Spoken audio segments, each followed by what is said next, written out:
عاجل الرئيس السيسي يقوم بتوديع أخيه الرئيس الجزائري في مطار القاهرة بعد زيارة أجراها لبلدة التاني مصر. هنشوف تفاصيل الفيديو، بس قبل ما نكمل الفيديو ما ننساش نعمل لايك وسبسكرايب للقناة.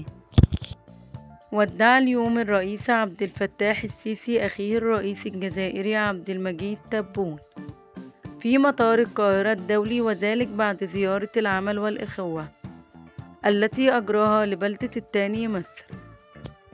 وشهدت اتفاق الرئيسين على تعزيز العلاقات الثنائية المتميزة بين مصر والجزائر، وجاءت هذه الزيارة لتأكيد أهمية استمرار وتيرة التشاور والتنسيق الدوري والمكثف بين مصر والجزائر حول القضايا الإقليمية والاهتمام المشترك على أعلى مستوى، بما يعكس التزام البلدين بتعميق التحالف الاستراتيجي.